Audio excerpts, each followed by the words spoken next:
En este vídeo vamos a abordar la resolución de la ecuación del flujo del calor. La ecuación del flujo del calor, junto con la ecuación de onda o cuerda vibrante e incluso la ecuación de Laplace, son tres ejemplos clásicos de la física matemática sobre la teoría de ecuaciones en derivadas parciales de segundo orden, lineales con coeficientes constantes homogéneas, y que representan estas tres ecuaciones ejemplos de los tres tipos distintos de familias de ecuaciones en derivadas parciales de este tipo: las elípticas, las hiperbólicas y las parabólicas. Bien, en este primer vídeo vamos a calcular precisamente la solución general de la ecuación del flujo del calor. Para ello vamos a empezar viendo en qué consiste este problema.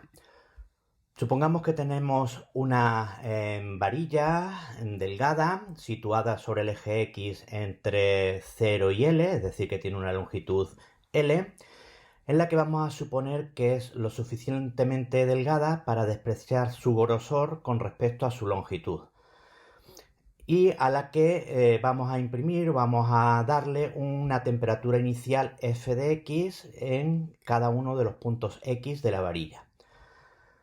Bien, el problema del flujo del calor va a consistir en determinar cuál es en cada instante de tiempo t y en cada punto X de la varilla el calor que presenta. Bien, para ello vamos a considerar también las siguientes especificaciones físicas. Vamos a suponer que el flujo de calor se produce solamente en la dirección del eje X, lo que hemos comentado antes, que la varilla es lo suficientemente delgada para entender que no se produce que no hay calor sobre el eje Y y que solo se distribuye sobre el eje X. Vamos a considerar también que no se pierde calor a través de la superficie lateral de la varilla y que en los extremos la temperatura es siempre constantemente igual a 0. Vamos a suponer también que la propia varilla no genera calor, sino que el calor va a estar inducido por la temperatura f de x que tenga la varilla, y que la varilla es homogénea, es decir, que su densidad por unidad de longitud es constante y que su calor específico y su conductividad térmica son constantes. Bien, pues con estas especificaciones físicas, la temperatura U de xt en cada punto X de la varilla y en cada instante de tiempo t va a venir determinada por el siguiente ejercicio o el siguiente problema de condiciones de frontera.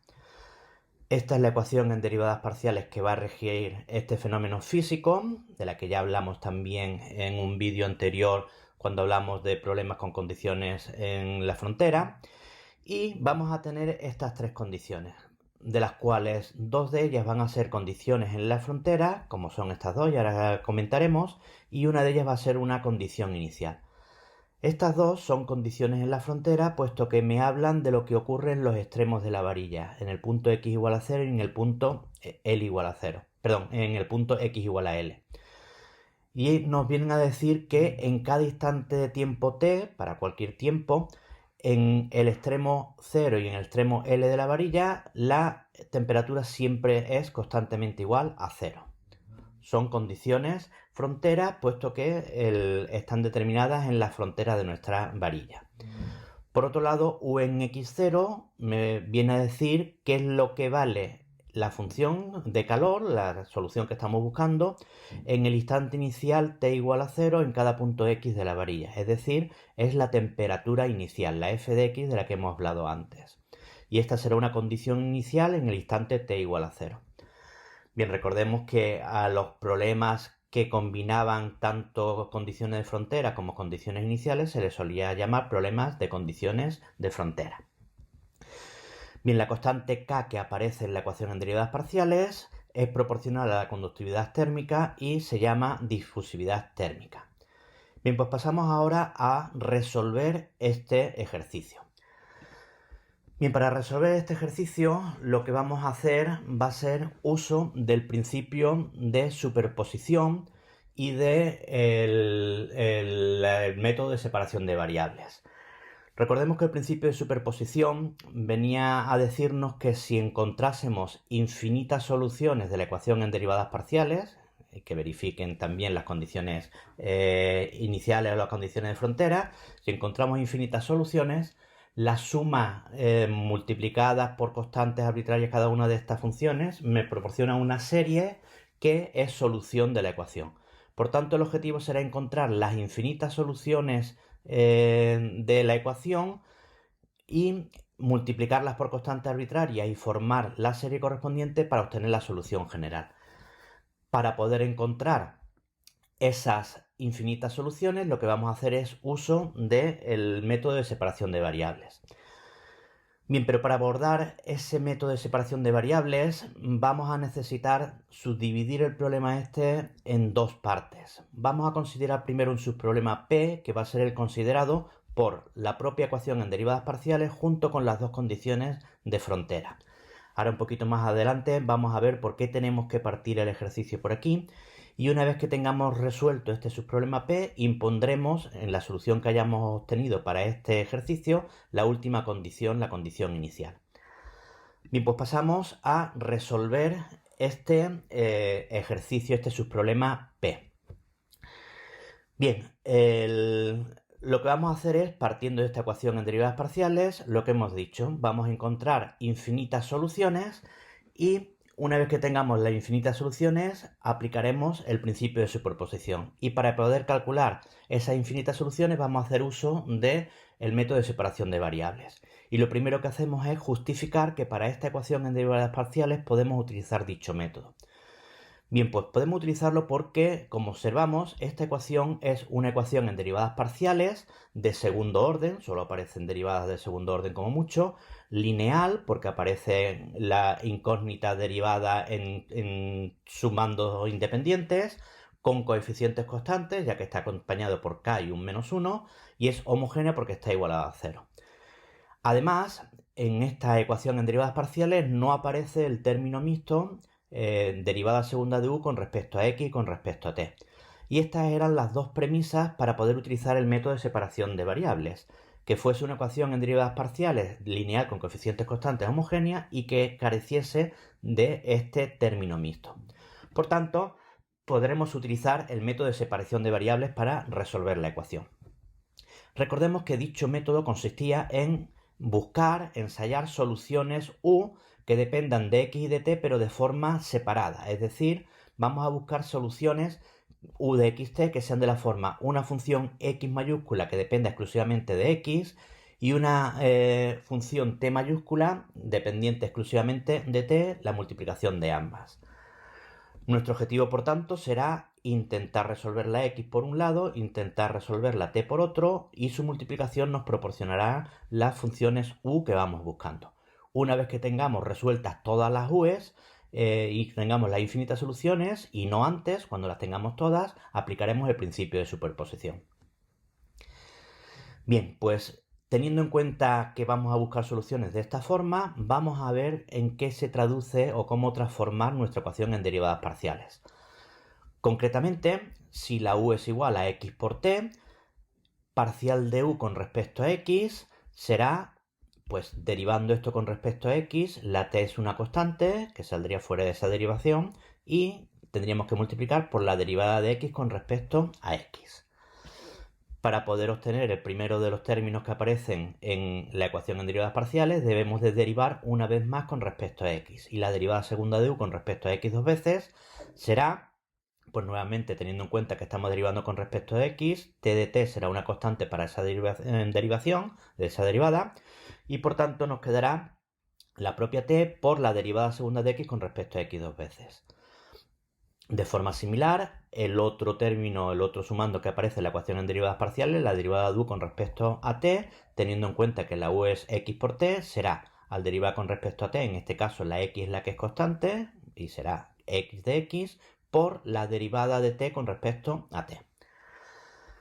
Bien, para simplificar un poquito la notación que estamos utilizando, si denotamos sabiendo que la x mayúscula depende exclusivamente de x y la t depende exclusivamente de t, vamos a obviar esta dependencia y vamos a poner simplemente t mayúscula o x mayúscula. Además, pues vamos a utilizar el símbolo derivada o derivada segunda para indicar que estamos derivando la correspondiente x mayúscula o la t mayúscula con respecto a su única variable de la que depende. Así vamos a denotar x' derivada de x con respecto a x, con x segunda la derivada segunda de x con respecto a x dos veces, y t' la derivada de t con respecto a t. Bien, con esto tendremos que las expresiones anteriores quedan que la derivada de u con respecto a x es x' por t, y los dos elementos que vamos a necesitar en la ecuación en derivadas parciales se han visto traducidos a x segunda por t y x por t' respectivamente. Bien, lo primero que hacemos ahora observar es que la función constantemente nula, constantemente igual a 0, es solución del subproblema P. ¿Por qué es solución? Pues porque una función será solución de un problema cuando la verifica. Y efectivamente la función u igual a 0 verifica la ecuación en derivadas parciales. La derivada dos veces de la función 0 con respecto a x dos veces vale 0, que al multiplicarlo por una constante nos quedará 0, y la derivada de la función 0 con respecto a t vale 0, luego verifica la ecuación en derivadas parciales. Además, la función u de xt igual a 0 verifica también esta condición de frontera. U en 0t vale 0, puesto que u en xt para cualquier x para cualquier t vale 0. Y u en lt, por la misma razón, como la u siempre vale 0, pues u en lt también vale 0. Por tanto, u igual a 0 es solución de nuestro problema. Y aquí está el por qué no hemos tenido que quedar con este subproblema del problema general.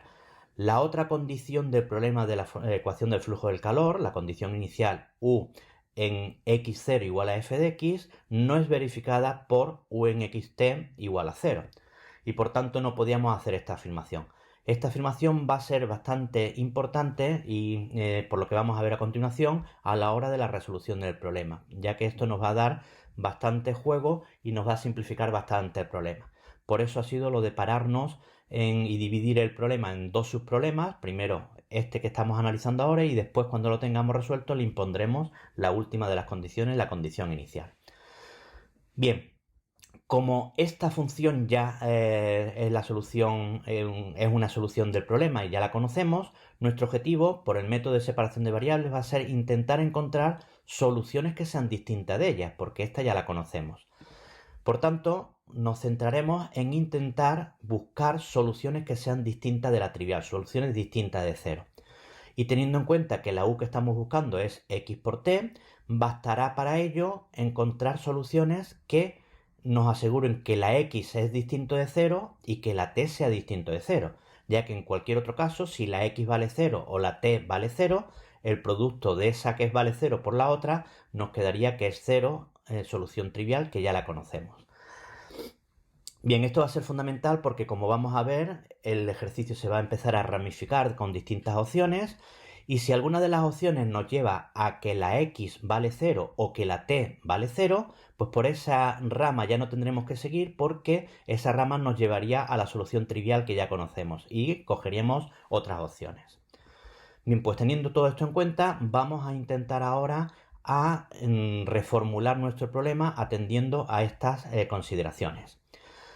Y para ello pasamos a ver cómo quedaría traducida esta expresión. La derivada segunda de u con respecto a x dos veces y la derivada de u con respecto a t la hemos calculado antes y eran x segunda por t y x por t'.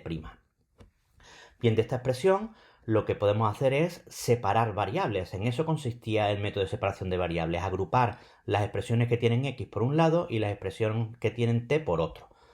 La constante k evidentemente la podíamos haber dejado con la x o con la t. Operativamente, como veremos posteriormente, es más favorable poner la k con la variable t, ya que con la x vamos a trabajar bastante más, vamos a tener que hacer más operaciones y por tanto cuanto más simplificada esté las expresiones con x, mejor nos resultarán esos cálculos. Bien, la ecuación en derivadas parciales la hemos podido traducir entonces de esta forma que retomaremos un poquito más adelante. Vamos a ver ahora cómo traducir o cómo ver en qué se transforman estas condiciones de frontera. U en 0t queremos que sea igual a 0. Recordemos que u era igual a x por t, es decir, que u de xt vale x de x y t de t. Por tanto, u en 0t será x evaluado en la primera componente, x en 0, por t evaluado en la segunda componente, que es t. Y esto queremos que sea igual a 0. Si un producto de dos cosas vale 0, tendremos que alguna de ellas tiene que ser 0.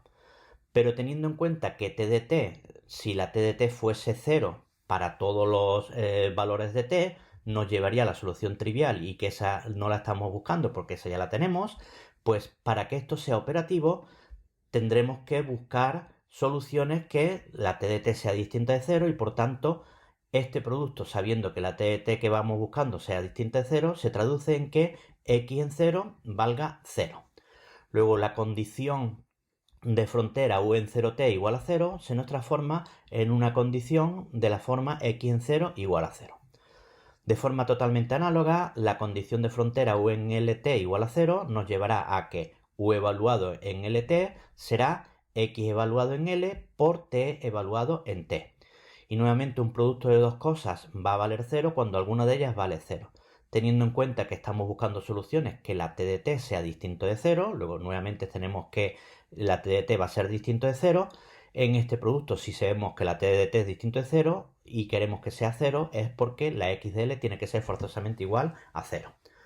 Por tanto, nuestras condiciones de frontera se han traducido en condiciones exclusivamente sobre la función x y que no afecta a la función t. Bien, retomando nuevamente en qué se había traducido la ecuación en derivadas parciales, que recordamos que era x segunda partido por x igual a t' partido por k por t, observamos que de esta igualdad deducimos que una expresión que solo depende de x está igualado a una expresión que solo depende de t. Para que esto pueda ocurrir, para que algo que solo tiene x sea igual a algo que solo tenga t, tendrá que ocurrir que aquí efectivamente al final no haya explícitamente ninguna x y aquí no haya ninguna t para que puedan ser iguales. Es decir, que esto tiene que ser igual a una misma constante.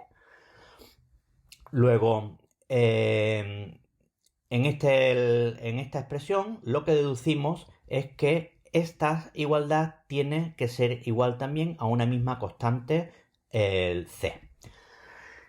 Y por tanto, nuestra ecuación en derivadas parciales ha quedado reducida a esta igualdad, a esta doble igualdad, en la que vamos a obtener que x segunda partido por x es igual a c y que t' partido por k por t es igual a c. Concluyendo y resumiendo lo que llevamos hasta ahora, nuestro subproblema P original con la ecuación en derivadas parciales y las dos condiciones de frontera se nos ha transformado ahora en el problema P de abordar la resolución de estas dos ecuaciones diferenciales. Ahora ya esta es una ecuación diferencial ordinaria en la que solo aparecen x, es de orden 2, con dos condiciones de contorno, x en 0 igual a 0 y x en l igual a 0.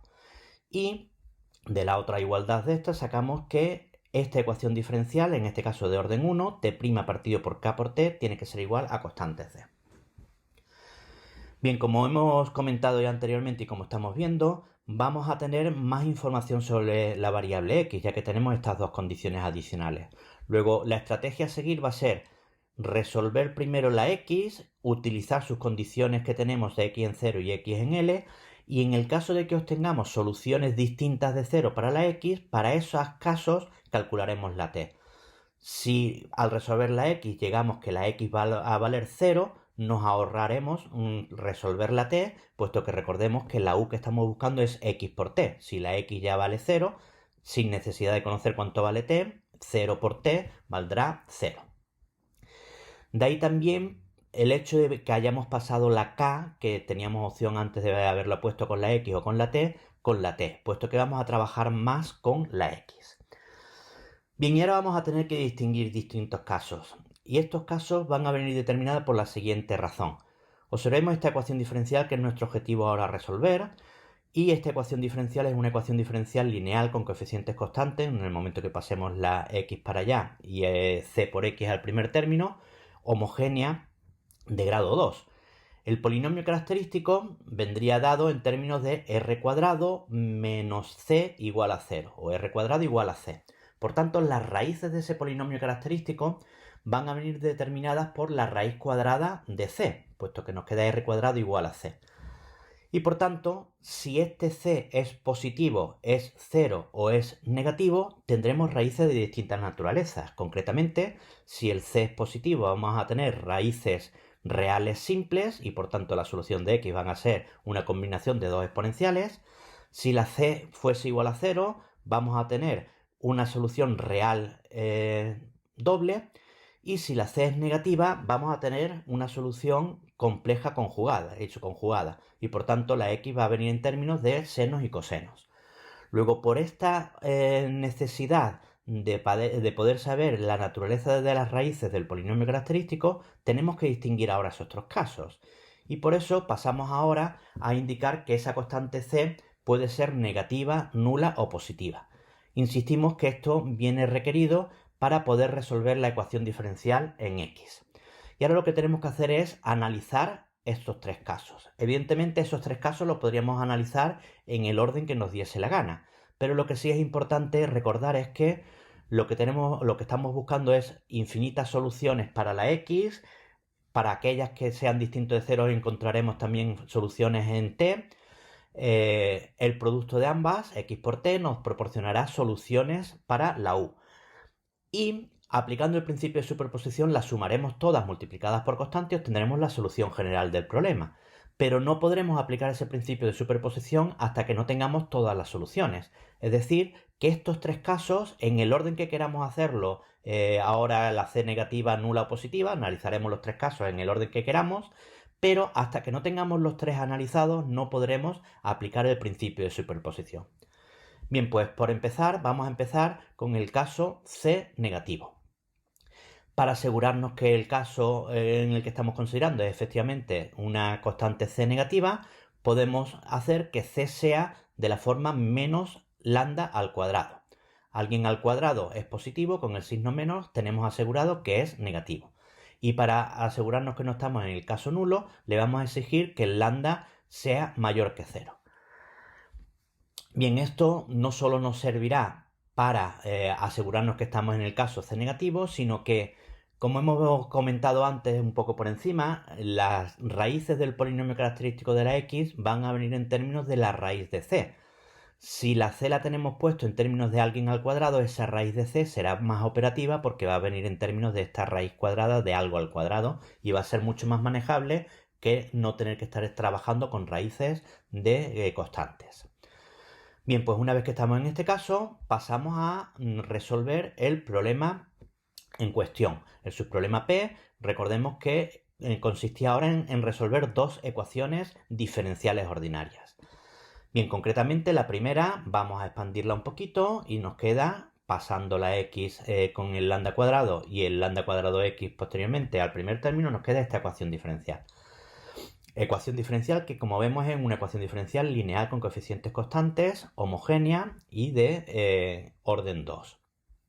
Bien, las condiciones que teníamos antes las seguimos manteniendo y nuevamente también en la ecuación diferencial en t las manipulamos un poquito, pasando kt para acá, multiplicando y después pasándolo todo al primer término nos queda esta ecuación diferencial. Bien, la estrategia a seguir, como hemos dicho, como tenemos más información con la x, lo que tendremos que hacer es resolver primero la ecuación diferencial en x, impondremos también sus condiciones y para aquellos casos en el que podamos obtener soluciones distintas de 0, resolveremos la t.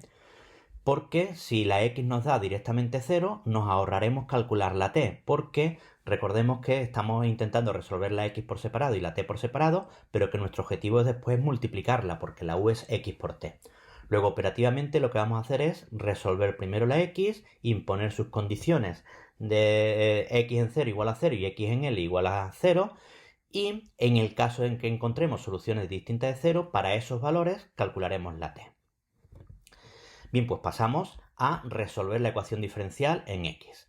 Bueno, como hemos dicho ya en varias ocasiones, se trata de una ecuación diferencial ordinaria lineal con coeficientes constantes homogénea y pasamos a resolverla gracias a las raíces o construyendo el polinomio característico.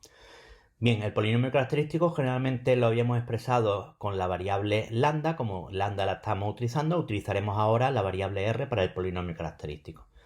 Y el polinomio característico asociado a esta ecuación diferencial de orden 2 será r cuadrado que sale del término x segunda, término en x' no hay, luego por tanto aquí en el polinomio característico no tendremos término en r, y término independiente va a venir dado por lo que acompaña a la incógnita x, en este caso lambda al cuadrado. Bien, este es el polinomio característico. Calculamos sus raíces y las raíces son más menos lambda i complejas conjugadas. Por tanto, un sistema fundamental de soluciones para la ecuación diferencial será el formado por e elevado a la parte real, 0x, por cosenos y senos de la parte imaginaria, lambda x. Y una combinación lineal de ellas nos proporcionará la solución para la x. Así, la solución para la x de esta ecuación diferencial es c sub 1 por coseno de lambda x más c sub 2 por seno de lambda x. Una vez que tenemos resuelta la x, vamos a imponer las dos condiciones que sabemos sobre ellas. Y estas condiciones nos pueden determinar al final si llegamos a soluciones para x distintas de la solución trivial, distintas de 0 que nos provocaría la solución trivial. Bien, pues empezamos imponiendo la primera de las condiciones, x en 0 igual a 0. Esta es nuestra solución x, la vamos a evaluar en 0. Al evaluarla en 0 tendremos c sub 1 por coseno de 0 más c sub 2 por seno de 0. Teniendo en cuenta que seno de 0 vale 0, este término no aparece, que coseno de 0 vale 1, nos queda simplemente c sub 1. Y por tanto de aquí obtenemos que c sub 1 es igual a 0. Gracias a esta condición hemos obtenido el valor de la constante c sub 1 y por tanto sustituyéndolo en la x, nuestra x actual y actualizada según esta condición es que la x de x será c sub 2 por seno de lambda x. Bien, vamos a poner ahora la segunda de las condiciones. Partiendo de que la x de x ahora ya es c sub 2 por seno de lambda x, imponemos que x en L sea igual a 0.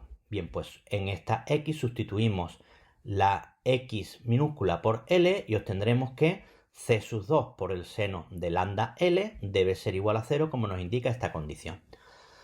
Y aquí tenemos un producto de dos cosas que es igual a 0. Para que un producto de dos cosas valga 0, tendrá que ocurrir o bien que c sub 2 valga 0 o bien que seno de lambda L valga 0. Bien, en caso de que c sub 2 valga 0, sustituyéndolo aquí, obtendríamos que x de x valdría 0. Y por otro lado, la otra opción es que seno de lambda L sea igual a 0. El seno de lambda L valdrá 0 siempre que lambda L sea un múltiplo entero de pi.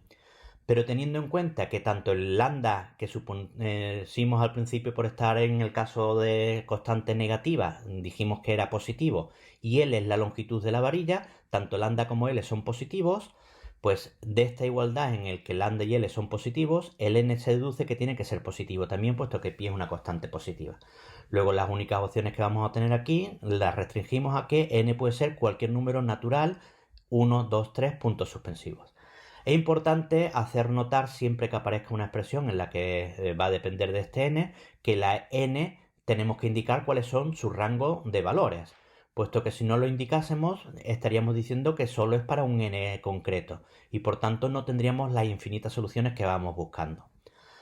Bien, pues para este caso, siguiendo con la ramificación, en el caso de que x de x fuese igual a 0, llegaríamos a la solución trivial, puesto que sin necesidad de calcular la t, si la x ya vale 0 y la u es x por t, si la x ya vale 0, la u será 0.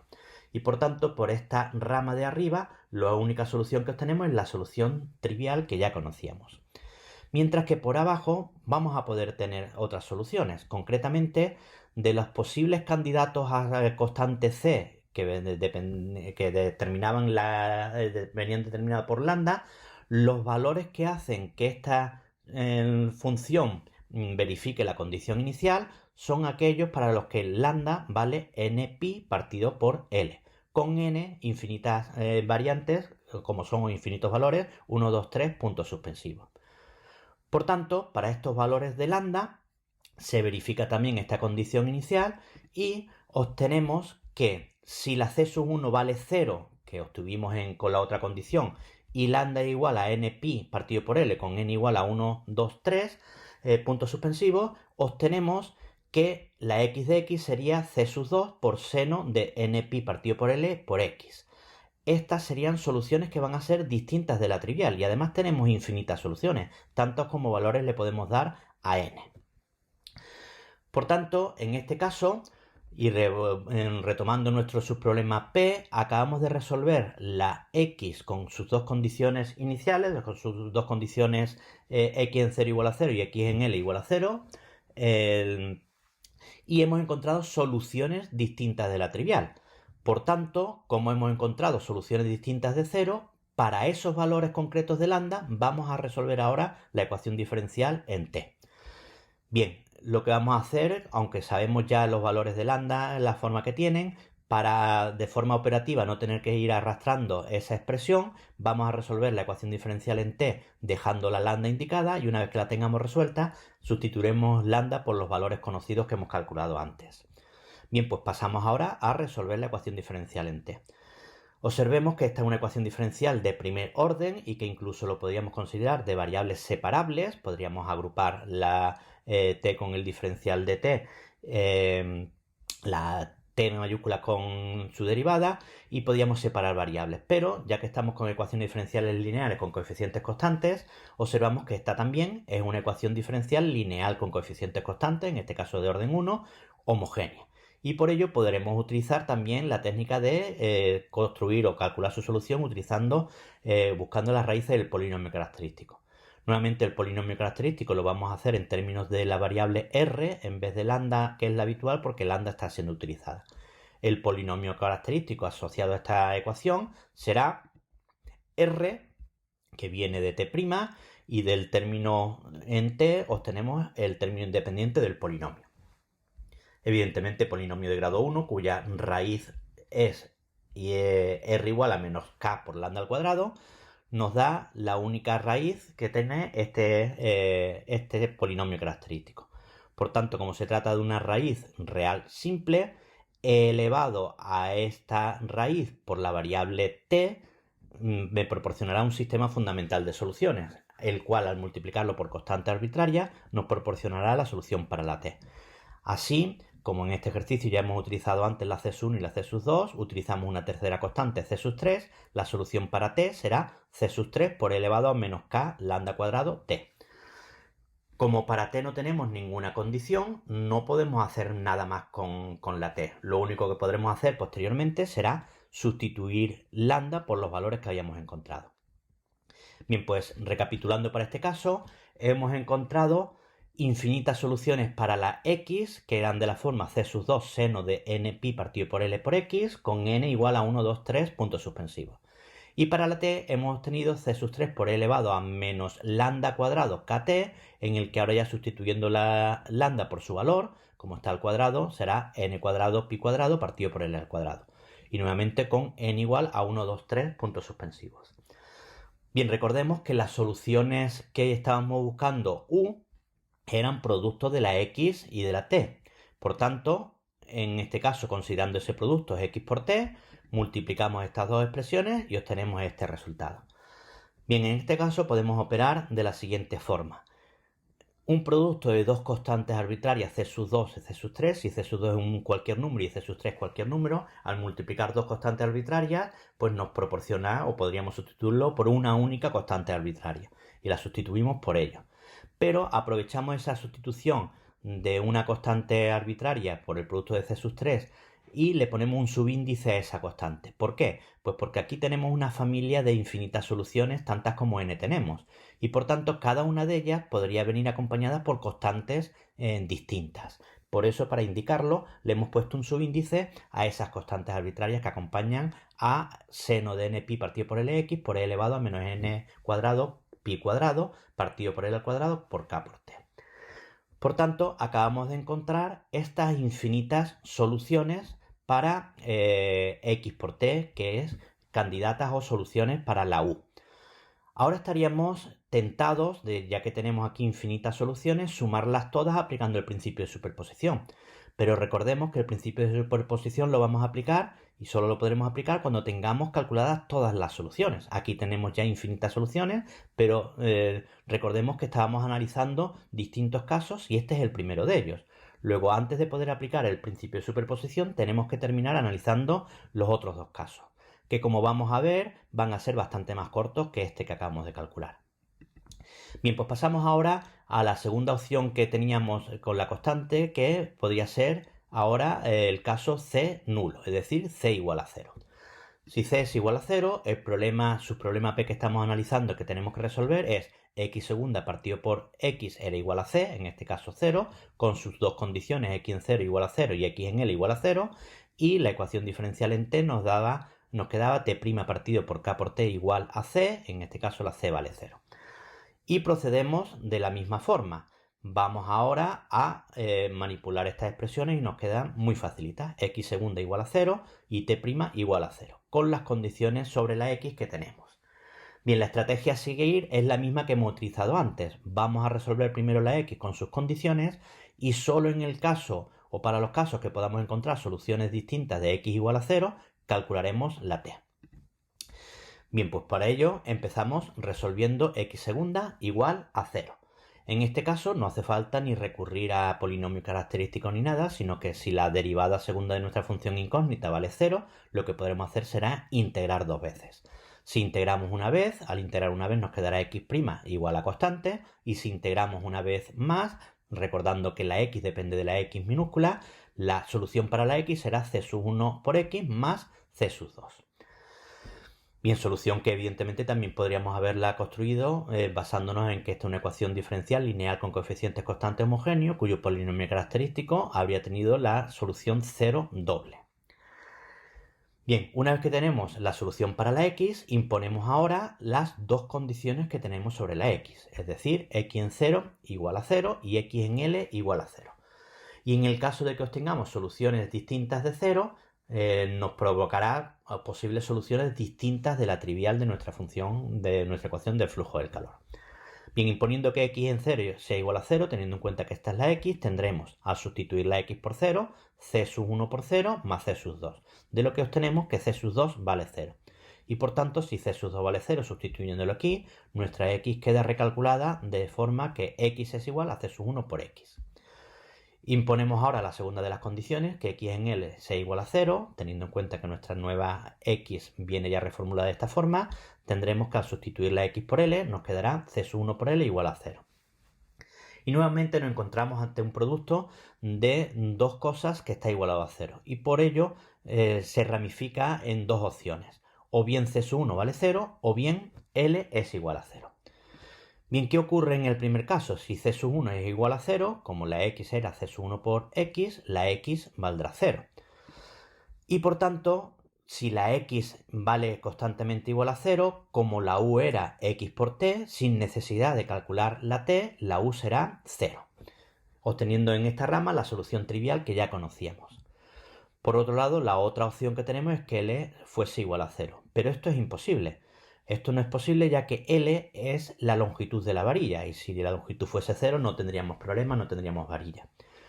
Luego, en este caso, la única alternativa que nos ha quedado es la de arriba, porque esto es imposible, y esta alternativa nos lleva a la solución trivial. Luego, en este caso, no podemos obtener soluciones distintas de la trivial. Luego, este caso no nos aporta nuevas soluciones. Pasamos a analizar el tercero y último de los casos, en el que la c sea positiva.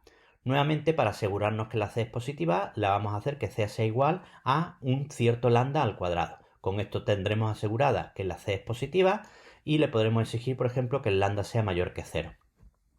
Además, con la doble intención de, como las raíces que vamos a tener que calcular del polinomio característico que nos va a surgir van a venir en términos de la raíz de c, al hacer ahora la raíz de algo al cuadrado va a ser mucho más cómodo operar. Bien, pues nuevamente la estrategia es la misma. Vamos a resolver el subproblema P, en el que ahora la constante C la hemos sustituido por lambda al cuadrado, y esto nos proporciona las siguientes dos ecuaciones diferenciales. En la parte para la x nos quedará pasando la x para acá y después pasando el término al primer término, al primer lado de la igualdad, x segunda menos lambda cuadrado por x igual a 0. Pasamos también las condiciones que tenemos sobre la x y manipulando también la ecuación diferencial en t tendremos esta expresión.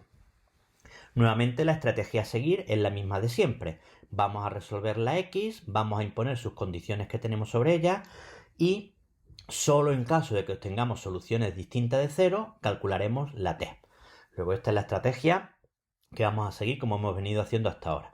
Bien, pues pasamos ahora a resolver la ecuación diferencial. Nuevamente se trata de una ecuación diferencial lineal, ordinaria, con coeficientes constantes homogéneos. Y para resolverla recurrimos a calcular las raíces del polinomio característico, en el que nuevamente lo vamos a expresar en términos de la variable r, puesto que la lambda, que es la habitual, ya está siendo utilizada. Bien, pues el polinomio característico asociado a esta ecuación diferencial ordinaria de orden 2 es r cuadrado menos lambda al cuadrado. El r al cuadrado sale de término x segunda, término en x' no hay, por tanto aquí no nos queda término en r, y el término independiente viene determinado por el coeficiente que acompaña a la x, que en este caso es menos lambda al cuadrado. Bien, calculamos las raíces r de esta ecuación y evidentemente son más menos lambda. Bien, como hemos obtenido dos raíces reales simples distintas, recordemos que el lambda le habíamos dicho que fuese positivo y por tanto no puede ser 0 porque no estábamos en ese caso, tenemos dos raíces reales simples distintas.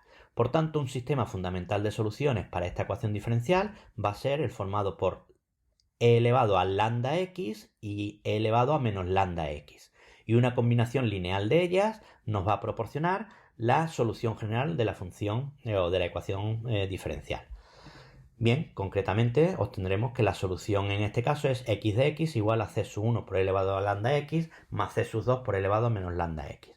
Observemos que estamos reutilizando otra vez las constantes c sub 1 y c sub 2, ya que estamos en un caso nuevo y estas c sub 1 y c sub 2 ya fueron utilizadas en el caso anterior, pero al final desaparecieron y las renombramos y demás y no están siendo utilizadas en este caso.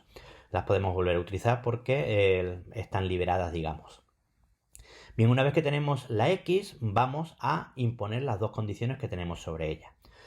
Empezamos con x en 0 igual a 0. Imponemos que x en 0 igual a 0, sustituimos en esta expresión las x por 0 y tendremos que c sub 1 por e elevado a lambda por 0, es decir, por 0, más c sub 2 por e elevado a menos lambda por 0, es decir, 0, nos queda que esta suma tiene que ser igual a 0. Teniendo en cuenta que e elevado a 0 vale 1, nos quedará que c sub 1 más c sub 2 es igual a 0.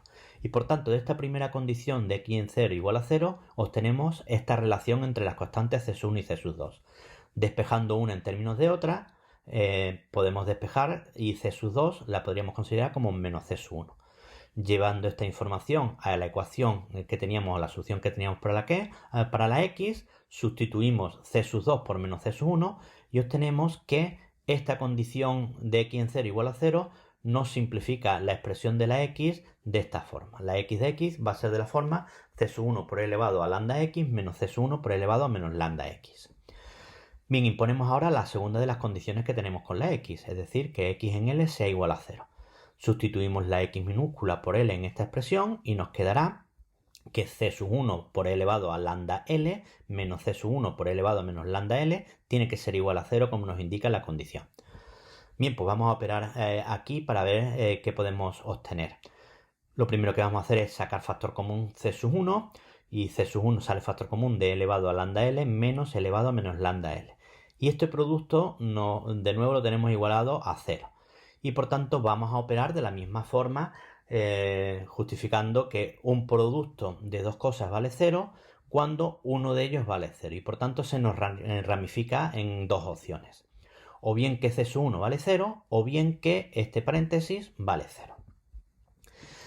Bien, en el primero de los casos, si c sub 1 vale 0, teniendo en cuenta, si volvemos un poquito a la transparencia anterior, que la x era c sub 1 por elevado a lambda x menos c sub 1 por elevado a menos lambda x, si la c sub 1 vale 0, obtenemos que la x vale 0.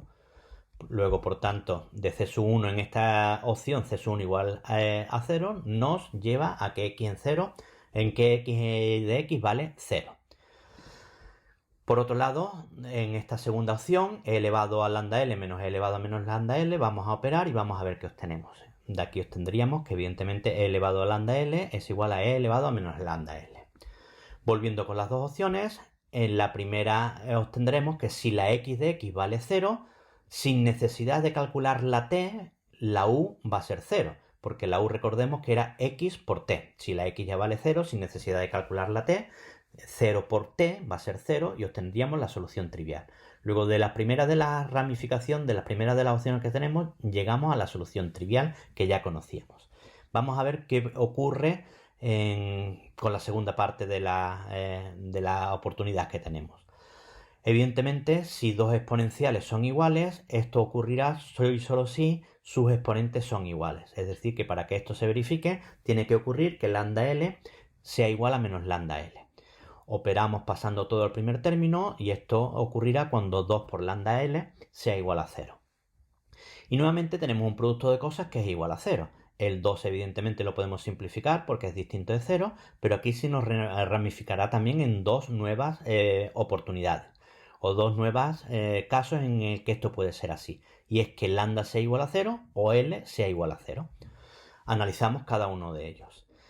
Bien, lambda no puede ser igual a 0, puesto que estamos en el caso en el que lambda la habíamos considerado como lambda mayor que 0.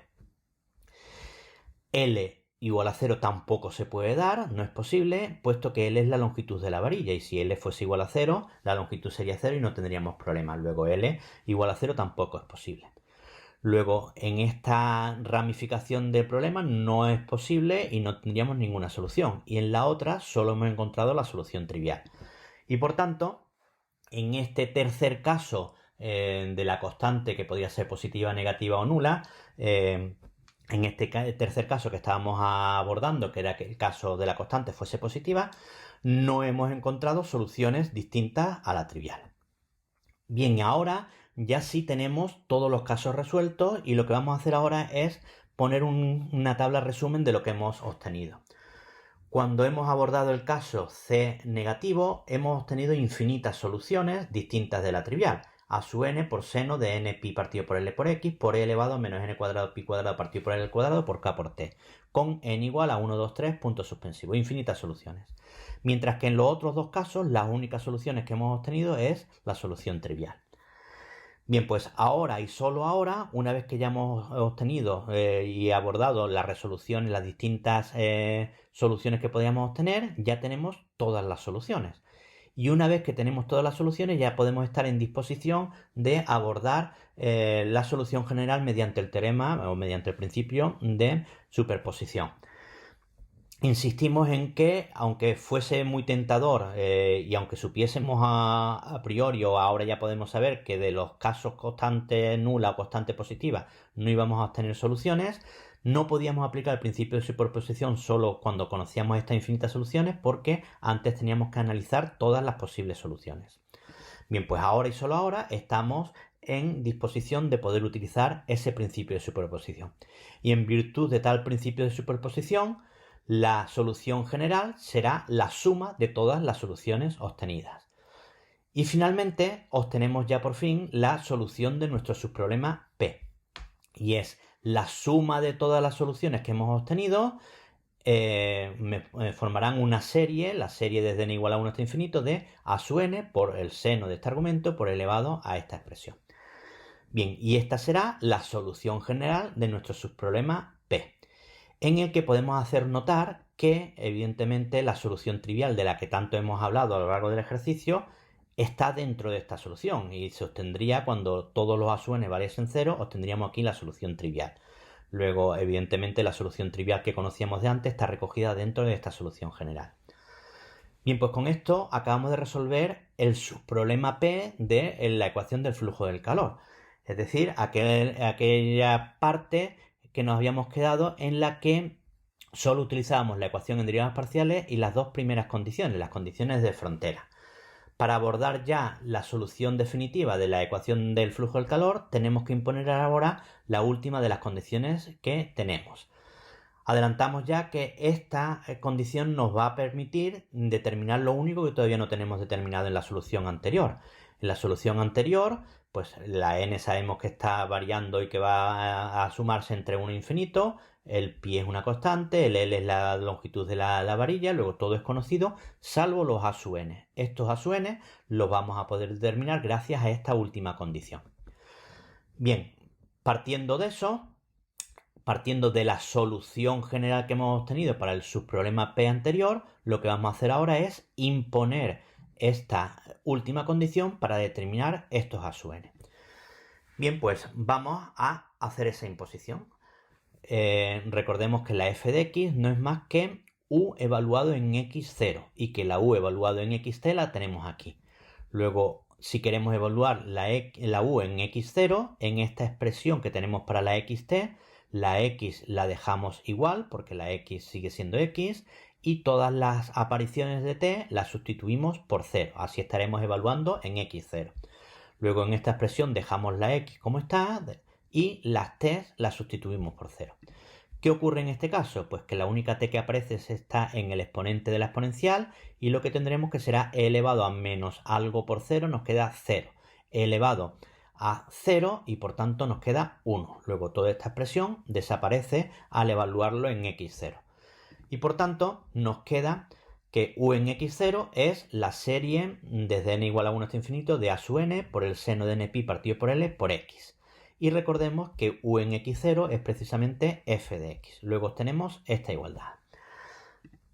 Bien, de esta igualdad lo que observamos es que hemos conseguido expresar f de x, la ecuación temperatura inicial que se le da a la varilla, como esta serie. Y esta serie es una serie de Fourier. Y no una serie de Fourier cualquiera. Series de Fourier en principio existen de distintos tipos. La normal es de senos y cosenos. Aparecerían consumados en una serie con sumandos de senos y sumandos de cosenos. Pero también tenemos series de solo senos, series de solo cosenos, series como en este caso en el que solo estamos trabajando en medio intervalo, puesto que nuestra varilla está situada entre 0 y L y no está situada en, como es habitual en las series de Fourier, entre menos L y L, y por tanto hemos conseguido expresar f de x como una serie de Fourier específica. Concretamente se trata del desarrollo en serie de Fourier de solo senos, de la función f de x, porque es a la función que está representando, en medio intervalo, puesto que estamos trabajando simplemente con la x variando entre 0 y L. Por tanto, este tipo concreto de series de Fourier, para este tipo de concreto y para todos los tipos, los coeficientes son únicos y en concreto, por la unicidad de los coeficientes de la serie de Fourier, tendremos que para este tipo concreto, insistimos, de la serie de Fourier, de senos en medio intervalo, los coeficientes a sub n presentan esta formulita. Bueno, pues acabamos de determinar cuáles son los a sub n. Los a sub n vendrán determinados por 2 partido por L, integral entre 0 y L, de la f de x que nos dan como temperatura inicial por el seno de npi partido por L por x, diferencial de x, y todo esto válido para todos los subíndices de la n igual a 1, 2, 3, puntos suspensivos. Bien, simplemente una vez que ya hemos resuelto los a sub n, montamos nuestra solución. Y la solución de la ecuación de flujo del calor ya por fin será la u que habíamos obtenido en el subproblema P con los a sub n que nos quedaban por determinar y que ahora los tenemos determinados según estas formulitas. Sustituyendo esta sub n en la expresión de la serie, obtendremos que la solución de la ecuación del flujo del calor queda finalmente establecida mediante esta serie. Bien, con esto tendríamos ya terminado este ejercicio. Simplemente un comentario más adicional para la hora de cuando tengamos que resolver un ejercicio con una f de x en concreto. La solución general de la ecuación del calor será esta y lo que tendremos que obtener serán los a sub n específicos según la f de x concreta que nos hayan dado los ejercicios. Para calcular esos coeficientes a sub n vamos a disponer de dos mecanismos. Uno, el propio mecanismo que nos proporciona esta formulita, el calcular los a sub n atendiendo a su fórmula integral, y otro, solo aplicable en casos específicos, es utilizar esta igualdad. Si tenemos la suerte de que la f de x que nos dan es suma directamente ya de senos, esa suma de senos la podemos ver como una serie de Fourier, con unos sumandos finitos. Identificaremos esa función f de x que sea suma de senos con esta serie de Fourier y veremos una asignación a ojo de a sub n que verifiquen esta igualdad. Como los a sub n son únicos, si nosotros encontramos a ojo unos candidatos a soluciones que sean y que verifiquen esta igualdad, habremos encontrado los coeficientes a sub n de forma más rápida por asignación directa y gracias a la unicidad esos serán los coeficientes buscados.